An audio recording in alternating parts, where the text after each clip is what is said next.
Welcome to Data Labs, the podcast where we at BizTory explore the exciting world of data and analytics. I'm your host, Mark, and today we're going to dive into an essential topic, dashboarding tips for beginners. We'll share 10 practical tips to make your dashboards not only functional, but also visually appealing and easy to understand. Let's get started.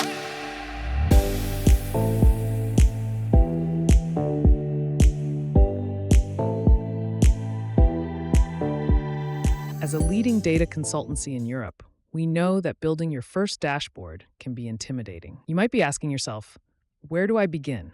What do I include? What should I avoid? Well, we're here to help you with some best practice tips to make your dashboards look professional and easy to understand. But let's talk about why good dashboard design is important first. Well, the main goal of a dashboard is to present insights and useful information in an easily understandable way. A well-designed dashboard ensures that information is clear, saves users time, and provides deeper context into the data, enabling better decision-making. Right now, we'll share 10 short, practical, and useful tips that you can implement today to make your dashboards better. Tip number 1, think about your audience. Ask yourself, who am I building this for, and what will they use it for? Tailor your dashboard to the needs of your audience. Consider the devices they will use and keep the information simple and relevant. Tip number 2, use the right visualization type. Choose the appropriate chart type for your data. Bar chart for comparing categorical data. Line chart for showing trends over time. Pie charts for visualizing distributions of a whole with few categories. Tree maps for visualizing distributions with many categories.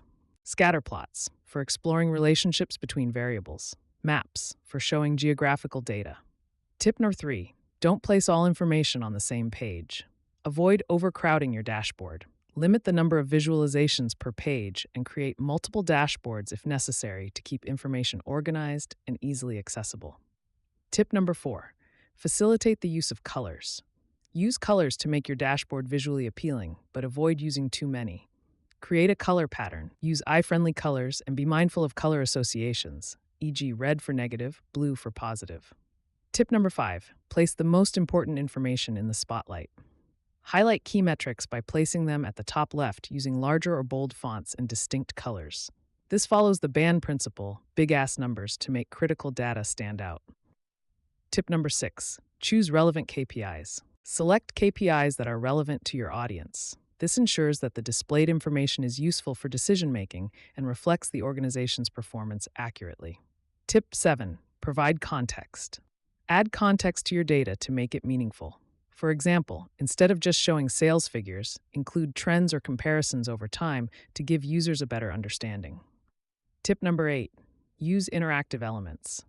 Include interactive elements like filters, sorting, and drill downs to allow users to explore the data. This makes the dashboard more engaging and flexible, catering to specific user needs. Tip number 9, only use meaningful labels. Use labels to add detail or context, but ensure they are clear and easy to understand. Avoid jargon and technical terms that could confuse your audience. Tip number 10, test your dashboard. Before publishing, test your dashboard thoroughly. Get feedback from users, check for data accuracy, identify any missing information, and ensure smooth performance in terms of loading times and responsiveness. And that concludes our 10 tips. The main thing to remember is good dashboard design is crucial for effective data presentation, driving insights, innovation, and collaboration. By following these tips, you can create dashboards that are not only visually appealing, but also highly functional and user-friendly. Thanks for tuning into Data Labs. By implementing these dashboarding tips, you'll be well on your way to creating effective and engaging reports. Join us next time for more insights into the world of data. For more details, check out the full blog post at BizTory.